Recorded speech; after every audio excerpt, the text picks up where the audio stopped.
Sadar kalau misalnya kita lagi di luar negeri tuh kayaknya lo bakal lebih pede deh, karena negara lo tuh dipanggilnya apa, kayak gitu-gitu loh, kayak itu kan garing banget ya. Iya, kalau ini kayak kakak pernah nggak sih kayak kayaknya gue ngobrol salah nih, kayak misalkan gestur orang apa lawan kakak bicara ini kayak kayaknya juga suka sama gue atau gimana. Kita harus pakai bahasa Inggris, jadi tuh pas udah dikenalin sama dosennya baru kayak oh exchange, tapi orang sana tuh kayak misalkan kalian akan pakai itu terus, kalian akan berkomunikasi terus pakai bahasa itu.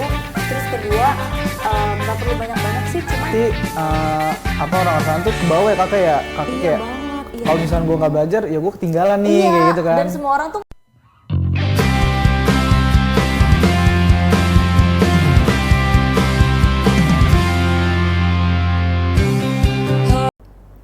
Halo semuanya, balik lagi bareng gue Anton Isagi di podcast Talk Beyond Borders. Podcast ini membahas tentang pengalaman lintas negara dan perbedaan budaya. Di sini gue akan membawakan episode tentang beda bahasa satu rasa. Yang gue yakin banyak nih orang yang takut untuk memulai komunikasi dengan orang asing karena mungkin bisa beda bahasa atau beda budaya. Di sini gue akan mendatangi bintang tamu yang mempunyai pengalaman yang kurang lebih cocok lah untuk tema kali ini. Ini dia, kita sambut Pasya. Halo Kak, selamat Halo. datang. Terima kasih udah menyempatkan waktunya di podcast kita kali ini. terima kasih juga. Oh iya, gue dengar-dengar kemarin pernah mengalami pertukaran pelajar ke Filipina ya. Betul banget. Itu pada tahun berapa ya kalau boleh tahu? Itu di 2024 bulan Agustus. Oh 2024, berarti satu tahun yang lalu lah ya? Iya, satu tahun yang lalu. Itu gimana sih perasaan Kak Pasya ini tahu nih kalau misalkan kakak dapat kesempatan untuk ke Filipina untuk belajar di sana? Perasaannya pasti pertama grogi ya, karena sebenarnya awalnya tuh ada info ini juga di pas gue semester 1 deh kalau nggak salah. Oh iya. Nah tapi di situ tuh gue disuruh ikut sama kaprodi gue, tapi gue nggak mau karena cuman alasan karena gue takut aja, kayak udah disuruh datang terus gue udah latihan interview dan di situ gue takut banget sampai akhirnya gue ngerasa pas udah ada program yang kedua ini kan, berarti udah yang kedua itu gue kayak oh gue harus ikut nih yang kali ini gitu. Tapi gue nggak expect banyak sih, pas gue tahu ternyata gue keterima. Gue pertama gue grogi banget, dibanding seneng tuh rasa grogi gue tuh lebih gede. Jadi kayak pas gue tahu pertama kali gue grogi sih, tapi abis itu gue langsung kayak bener-bener happy banget dan gue langsung prepare semuanya aja sih, karena emang gak banyak waktu juga buat prepare semuanya itu. Berarti kurang lebih itu dari pertama dan kedua tuh kakak kayak belajar dulu sebelum-sebelumnya mengenal budaya orang sana. Iya, ya kan, kayak nyoba belajar lah, walaupun kan gue juga nggak tahu nih ya yang kedua tuh bakal ada lagi programnya. Cuman gue tetap pengen sih exchange gitu. Terus pas kakak udah berangkat ke Filipina ini, kan ketemu orang-orang baru nih ya, kayak misalkan orang Filipina atau negara lain. Itu gimana sih Kak cara memulai komunikasi dengan orang baru? Aduh gimana ya? Apakah ada takut untuk memulainya apa? Karena kan beda budaya nih ya, beda kultur juga. Cuman satu hal yang gue sadar kalau misalnya kita lagi di luar negeri tuh kayaknya lo bakal lebih pede deh, karena nggak ada yang lo tahu gitu lo di sana, kayak lo nggak kenal siapa-siapa. Nah makanya pas kemarin di sana tuh gue nggak cuma ketemu sama orang Filipina, gue ketemu sama orang Vietnam juga ada gitu-gitu kan, karena mereka emang pada exchange juga ke Filipina kan. Gue sebenarnya untuk mulai ngobrol sama orang baru apa karena gue kepedean aja kali ya orangnya. Gue jadi kayak aman aja gitu loh, karena kan mereka juga sama-sama exchange. Jadi gue ngerasa rasa grogi mereka sama gue tuh sama gitu loh. Jadi gue kayak oh ya udah pede aja, karena toh mereka sama gue tuh ada di posisi yang sama gitu loh. Makanya untuk memulai itu gue benar-benar kadang gue nggak mikir, terus gue kayak ajak ngobrol aja, pede apapun gue tanyain. Bahkan pertanyaan-pertanyaan basic yang kayak lu di sana maksudnya kayak lu di negara lu tuh dipanggilnya apa, kayak gitu-gitu loh, kayak itu kan garing banget ya. Tapi gue tetap mempertanyakan itu gitu loh, karena ya maksudnya mau gimana lagi lo kalau misalnya lo kebanyakan memulai takut gitu ya. Jadinya nggak mulai-mulai Iya, kan. iya betul-betul. Berarti kayak banyak juga nih kayak misalkan dapat pengalaman informasi dari teman-teman yang pertukaran pelajar ini kayak informasi Filipina tuh kayak gimana budayanya, negara lain tuh gimana kayak gitu berarti ya kayak. Tapi pas lagi ngobrol ini kayak kakak pernah nggak sih kayak kayaknya gue ngobrol salah nih, kayak misalkan gestur orang lawan kakak bicara ini kayak nggak suka sama gue atau gimana gitu. Itu pernah gak? Pernah banget lah, apalagi kan pas pertama kali ya ketemu orang-orang di sana gitu. Pertama kali masuk kelas sih lebih tepatnya. Jadi kayak pas kita masuk kelas tuh pasti gue ngerasanya semua orang tuh nggak suka gitu loh sama kita. Kayak muka mereka pasti nggak yang langsung bersahabat atau apa gitu loh, tapi mereka tuh kayak ini ada siapa nih gitu kan. Terus kan mereka tuh nggak tahu gitu loh kalau misalnya kita student exchange yang dimana mereka berkomunikasi sama kita harus pakai bahasa Inggris. Jadi tuh pas udah dikenalin sama dosennya baru kayak oh exchange, tapi orang sana tuh kayak menurut gue ya itu kayak nggak mulai duluan gitu loh orangnya. Oh iya, yang misalnya, orang itu kayak dia nahan dulu untuk orang mulai duluan ya. Iya, kalau misalnya di kita kan kayak semua orang, kita tuh kan kayak suka banget ada exchange ya. Semua orang ngajak si exchange tuh ngobrol. Kalau di sana tuh kayak malu-malu gitu loh. Makanya kayak pas pertama kali masuk kelas, di situ kayak kita juga nggak langsung dapet temen kan. Dan kayak emang beda aja sih mungkin cara mereka memulai suatu pertemanan gitu ya. Makanya itu sih perbedaan di situ yang bikin gue kayak oh emang ternyata beda banget dan gue grogi banget di situ. Cuman ya balik lagi ke tadi, gue pede aja sampai akhirnya beberapa hari kemudian gue ngerasa mereka nggak sejutek itu lagi. Jadi kayak ya udah, akhirnya gue temenan aja sama mereka. Berarti seiring berjalan waktu aja kayak berarti jadi kesini oh makin dekat, makin tahu nih satu sama lain kayak gimana sifatnya atau gimana. Kalau boleh tahu itu tuh di Extend ini udah berapa negara sih Kak? Dari beberapa negara yang ke Filipina? Yang ke Filipina. Iya. Gue tuh kan satu Indonesia ya. Yang gue ketemu di sana tuh kalau exchange untuk belajar kayak kita sih kayaknya gue baru tahu 2 negara ya, Indonesia sama Vietnam. Cuman kita ada acara namanya United Nations yang dimana itu tuh kayak beberapa negara pada presentasi mengenai negara-negara mereka masing-masing kan, dan di situ tuh ada Thailand, Kamboja, sama Afrika apa ya. Terus sisanya gue nggak tahu lagi sih, cuman ada juga yang dari Indonesia selain kita. Oh ada beberapa gitu ya? Tapi emang di acaranya tuh diadakan di kampus kita di sana kan, di UM, jadi semuanya berkumpul di situ gitu. Berarti kakak banyak nih dapat pengalaman nih kan di sana, banyak teman baru juga. Iya, tetapi setelah kakak balik ke Indonesia, apakah masih berhubungan dengan orang-orang sana Kak? Masih banget lagi. Masih banget. Karena kan di sana tuh sebenarnya di sana base-nya tuh orang pada sosmedannya kan Facebook ya. Iya. Terus kan kita masih Facebook di sana. Masih Facebook belum Instagram, banget. belum TikTok gitu. Sebenarnya ada sih yang punya Instagram, cuman tuh kayak mereka nggak terlalu pakai. Oh nggak terlalu kayak kita di sini gitu ya? Iya, kalau kita kan Instagram banget ya. Kalau mereka tuh kayak kita pakai Instagram gitu loh, pakai Facebooknya. Berarti tahunnya tuh lumayan mundur juga dia ya? Mungkin yang di sana masih ramainya Facebook ya. Masih ramai Facebook ya, betul. Makanya terus kita karena beberapa ada yang punya Instagram, sebenarnya banyak sih yang punya Instagram. Jadi gue berkomunikasi sama mereka ya lewat Instagram aja, dan mereka juga chattingannya tuh nggak pakai WhatsApp gitu loh. Mereka pakai Messenger. Oh pakai Messenger, berarti lewat Facebook bener-bener. Berarti Facebook kakak punya Facebook dan temenan sama dia? Iya, punya Facebook. Berarti kayak 2015 gitu-gitu ya, SMP kita ya? Segitu, Iya. Terus kayak boleh nggak sih kayak kasih tips nih buat orang-orang yang emang takut memulai komunikasi dengan orang asing atau takut untuk pergi ke luar negeri untuk belajar, boleh nggak kasih tips untuk mereka? Aduh, tipsnya apa ya? Gue juga kan sebenarnya takut.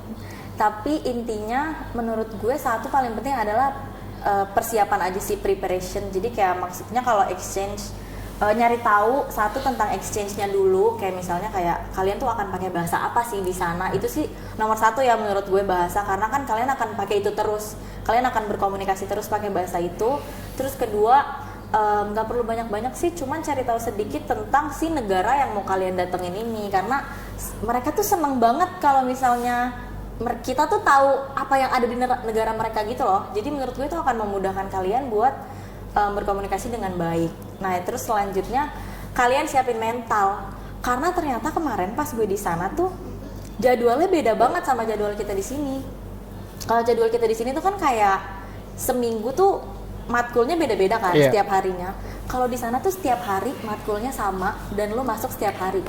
Kayak setiap hari masuk jam 8, pulang jam 4, masuk jam 8, pulang jam 4, dan itu capek banget. Dan itu setiap hari kan kalau di sini kan mungkin ada beberapa hari doang nih yang untuk kuliah, kayak misalnya hari Senin, Selasa atau cuma Jumat doang. Kalau untuk di sana setiap hari Kak? Setiap hari Senin sampai Jumat, dan ulangannya hari Sabtu. Sabtu juga masuk? Ada yang masuk Sabtu. Oh, berarti Sabtu itu emang jadwal untuk ulangan aja? Iya. Berarti Senin sampai Jumat belajar Sabtu Sabtunya ulangan. Dan ulangannya 2 minggu sekali. 2 minggu sekali? Iya, makanya kenapa gue bilang nyiapin mental tuh karena lu tuh nggak akan tahu akan dapet rintangan apa gitu loh di sana. Jadi itulah tips dari gue, kayak lu tuh harus siap sama semuanya. Bahkan itu tuh soalnya capek banget. Jadi kayak manage waktu yang baik. Tetapi di sana kan kakak apa ya, melihat nih kayak misalkan orang-orang sana tuh kayak gimana mahasiswanya ya, perbedaan mahasiswa Indonesia dan Filipina itu apakah yang kakak lihat? Sebenarnya gue takut ngomong gini karena gue bukan mau agak menjatuhkan ya. Cuman gue ngerasa mahasiswa di sana tuh rajin banget. Karena mungkin masuk setiap hari ya. Jadi kayak belajar setiap hari dan mereka tuh pressure-nya ada banget. Terus abis itu kayak sorry banget, gue lupa lagi ngomong apa. Oh, pressure, mereka rajin banget orangnya. Mereka yang kayak belajar tiap hari. Terus mereka tuh yang kayak ke perpus tuh bukan kalau cuman ada tugas doang gitu loh. Maaf ya, gue sih kayak gitu ya, kalau di sini ada tugas doang ke perpusnya. Mereka tuh yang kayak benar-benar lagi kosong, misalkan antar kelas dan kelas itu tuh ada gap kan. Itu tuh mereka ke perpus untuk buat belajar. Ya? Bukan untuk kayak nongkrong. Bukan banget, sumpah beneran belajar. Dan gue tuh ada satu cerita dikit ya. Gue ada satu pengalaman yang dimana saking gue harus belajar banget karena minggu ujian kan. Gue jalan ke pasarnya tuh dekat. Gue jalan ke pasar tuh gue bawa buku.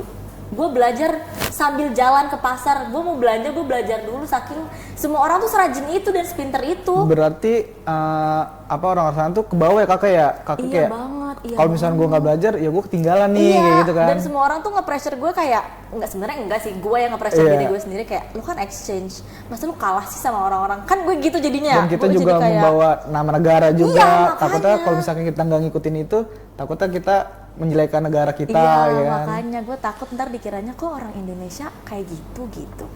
Tapi kan tadi ada praktek-praktek ya kayak selama kakak kelas, itu tuh prakteknya apa aja sih kak? Apakah sama yang di sini? Kayak misalkan kita kan kayak entah praktek bikin film atau bikin podcast atau gimana. Kalau di sana tuh apa kak? Jadi gue di sana tuh kan ngambil jurusannya kriminologi kan. Emang beda sih karena di sana tuh nggak ada hukum. Jadi gue tuh dikonversinya ke jurusan kriminologi kan. Nah di kriminologi ini prakteknya banyak banget dan itu seru-seru banget. Kriminologi tuh lebih ke kayak banyak ya. Ada yang praktek toksikologi. Yang dimana itu tuh kayak lab kimia gitu loh. Terus habis kayak gitu ada pistol-pistolan, kayak lu tuh yang kayak literally lu nembak pistol beneran. Lu kayak gimana sih, kayak pistol beneran lu isi pistol tuh namanya apa sih ya? Kokang, bukan.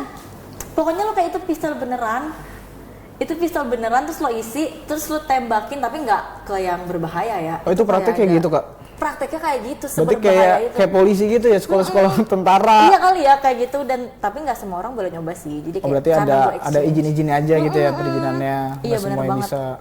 Dan emang ada alat tertentunya juga sih buat kayak gitu. Dan itu unik banget buat gue. Dan itu setiap hari apa aja kak? Kalau untuk praktek yang pistol ini? Kalau gue sih selama gue di sana cuma sekali doang. Oh, ya. Sekali doang, nggak kayak seminggu berapa kali gitu nggak? Cuman kalau yang kelas toksikologi tadi gue bilang forensik toksikologi itu tuh setiap Rabu, Kamis, Jumat deh kalau nggak salah. Soalnya emang untuk kelas gue dibuka prakteknya di hari itu aja. Sisanya hari lain, Senin Selasa tuh kelas lain gitu. Berarti selama Senin sampai Jumat itu jadwal padat ya kak untuk belajar ya? Beda sama yang kita di sini, kayak misalkan Senin sampai Jumat ya paling cuma berapa hari. Dan jamnya cuma ya mungkin sejam 2 jam. Nggak mungkin sampai sore nggak sih? Kalau berarti lebih banyak waktunya di sana tuh belajar kak. Iya banget. Berarti malamnya dipakai untuk istirahat aja? Iya. Atau mungkin masih nongkrong? Belajar juga malam. Berarti nggak nongkrong di sana kak? Aduh gue nggak nongkrong banget. Oh nggak nongkrong, atau nggak ada temen yang buat diajak nongkrong aja? Ada. Cuman kayak di sana nongkrong tuh kayak gue ngerasa kalau misalnya kita nongkrong di sana kayak kan di Indo juga nongkrong, kayak di sana gue nggak nongkrong, nggak ngerasa harus nongkrong juga gitu loh. Paling gue kayak kalau emang nyari makan ya gue nyari makan sama teman-teman. Cuman kayak gue ngerasa nggak ada waktu aja sih, capek gitu loh kalau dalam sehari udah sampai sore kan. Karena waktunya udah kepake untuk belajar itu ya. Iya banget lagi. Terus kalau misalkan makannya tuh apakah masih sama kita nggak sih makanannya? Aduh nggak banget, nggak. Tapi pernah nggak kayak makanan apa yang kayak gue kenapa makan ini gitu? Oh, sebenarnya nggak pernah sih kalau sampai kayak gitu. Cuman yang gue sebelin, gue dan teman-teman gue sebelin aja di sana tuh orang nggak suka pedes.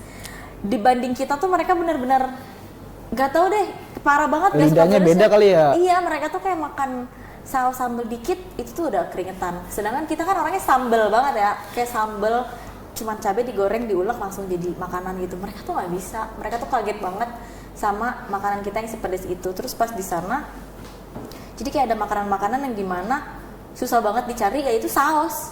Sambelnya pun kayak gue nggak suka. Berarti orang-orang Filipina itu emang nggak suka pedas kali ya? Nggak suka banget. Ya, berarti kakak ini nggak kayak misalkan susah untuk nyari makanan yang emang kakak pengen, kayak misalkan di Indonesia kayak ada ayam geprek gitu kan? Iya, susah banget. Apalagi ayam geprek itu kan emang harus pakai sambal ya. Iya. Kalau misalkan nggak pakai sambal kan emang makan kurang ya, apa gimana ada yang kurang nih. Iya untuk... banget, dan susah banget juga nyarinya. Jadi kayak nggak tahu deh, itu effort banget ya. Terus pas gue makan di sana tuh favorit gue, ada satu restoran favorit gue sama temen-temen gue, itu juga sebenarnya nggak pedes-pedes banget. Cuman bisa request buat kayak pedes banget gitu loh. Tapi sisanya tuh restoran lain tuh kayak jarang gitu loh yang ada bisa sepedes itu. Karena emang mereka nggak provide untuk sepedes itu, karena nggak ada yang suka kan. Jadi pas di satu restoran ini gue suka banget aja sih, karena bisa pedes, bisa request itu. Dan itu jauh dari tempat kakak tinggal. Harus naik taksi. Harus naik taksi. Effort. Perkiraan itu berapa menit kak kalau misalkan dari tempat kakak ke tempat restoran ini? Karena jalanannya tuh nggak macet ya kayak di Indonesia, jadi kayak 10-15 menit tuh udah jauh kan ya. Maksudnya kalau jalanannya nggak macet tuh 15 menit kan udah jauh kan perjalanannya. Iya segituan sih. Dan kan tadi kakak bilang kalau misalkan di sana tuh bisa nambah sambel ya kan, tapi itu memerlukan biaya tambahan atau ya udah biasa aja normal? Kalau yang nambah itu sih enggak sih. Kayaknya enggak deh setahu gue. Oh enggak, berarti udah bayar normal aja? Iya, bayarnya normal. Soalnya siapa juga sih yang minta tambahan sambal, kayaknya kita doang deh. Kan takutnya kan kalau misalkan kita tambahan sambal kayak cabe atau gimana kan dia nambah lagi nih untuk ngulek atau enggak gimana? Enggak sih, tapi enggak nambah. Berarti normal aja? Iya, normal aja. Oke kak, terima kasih udah ngobrol-ngobrol bareng kita di podcast ini. Thank you so much. Maksudnya terima kasih atas pengalaman yang di Filipina udah kita kakak kasih untuk teman-teman pengalamannya. Dari ngobrol-ngobrol kita hari ini ada hal menarik yang bisa kita ambil nih teman-teman. Komunikasi lintas negara bukan sekedar siapa yang berbahasa paling benar, tetapi siapa yang menempatkan perasaan untuk mau menerima dan memahami perbedaan. Karena di dunia yang luas dan megah ini, bahasa kita bisa aja berbeda, tetapi perasaan kita tetap satu, yaitu sama. Gua Anton, gue izin pamit dan Kak Pasya terima kasih udah datang di podcast kita. Terima kasih. Selamat ya teman-teman.